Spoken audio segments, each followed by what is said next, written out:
Public Works Secretary Vince Dizon reveals that Ako Bicol Party List Representative Zaldy Co owns 4.7 billion pesos worth of air assets. In a press conference on Wednesday, September 24, Dizon says the Civil Aviation Authority of the Philippines had reported to him the assets owned by Co. Total of 4.7 billion pesos. Value of air assets ni Congressman Zaldy Co registered to various companies. This is all in US dollars. Ito po yung mga iba't ibang mga assets ng mga eroplano at chopper.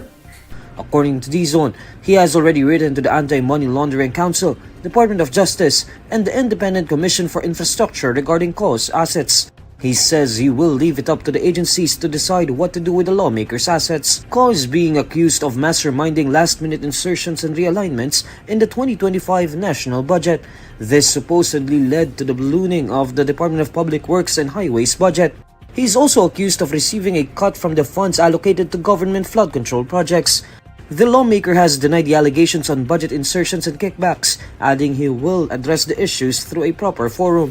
Meanwhile, Dizon says his agency has issued show-cause orders to 10 DPWH officials for their reported lavish lifestyles, failure to cooperate in the ongoing investigations, and involvement in substandard projects.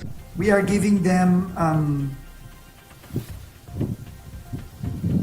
5 days to submit their written explanations of the reports that we have received against them.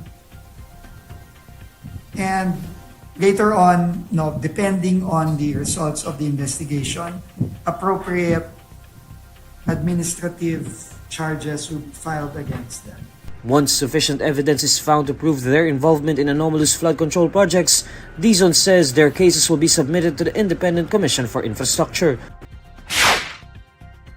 Tropical cyclone wind signal number 1 is raised over parts of Visayas as tropical storm Opong intensifies. In its 11 a.m. bulletin on Wednesday, September 24, Pag-asa says it last spotted Opong 815 kilometers east of northeastern Mindanao. Opong carries maximum sustained winds of 85 kilometers per hour and gustiness of up to 105 kilometers per hour. Signal number 1 is up over northern Samar, eastern Samar, and Samar, where strong winds may bring minimal to minor impacts. According to Pag-asa, the highest wind signal that may be hoisted throughout the passage of Opong is signal number 4. The State Weather Bureau says Opong is forecast to begin moving west-northwestward while approaching eastern Visayas and southern Dizon. State meteorologists forecast Opong to intensify further over the Philippine Sea and may reach typhoon category before making landfall. Opong is expected to make landfall over Bicol region by Friday afternoon, September 26, and cross southern Luzon until Saturday morning, September 27. Pag-asa says Opong will likely remain as a typhoon or severe tropical storm during its passage. But the agency says re-intensification is highly likely once Opong emerges over the West Philippine Sea. Pag-asa likewise emphasizes that heavy rainfall, severe winds, and storm surge may still be experienced in localities outside the landfall point and the forecast confidence cone.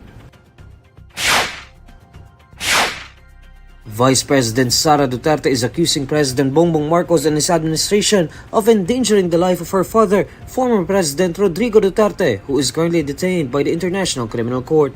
In a statement on Wednesday, September 24, the Vice President says officials from the Philippine Embassy in The Hague conducted welfare checks without her family's consent. According to Duterte, the embassy abused the rule of the detention unit concerning consular visits. She adds that the report on the visit was submitted to Marcos. The Vice President says she objected to what she describes as orders of President Marcos disguised as consular functions. She points out that her family can take care of the elder Duterte themselves. She stresses that at least one family member has visited the former president almost every day since March to ensure his well-being. For the Vice President, the ICC allowed the Philippine government to supposedly intrude upon the elder Duterte without the family's permission. She says the visit puts the former president's life and safety in imminent danger. She warns that the ICC and the Philippine government will be held accountable for whatever happens to her father if the supposedly sham welfare checks are allowed to continue. The Vice President also points out that there are other detained overseas Filipinos globally who have not had the benefit of a welfare check from the Philippine government. The Vice President is yet to clarify how such welfare checks could endanger the elder Duterte and who were the specific officials that entered his detention unit. Rodrigo Duterte is currently in the custody of the ICC for crimes against humanity charges over his administration's bloody war on drugs.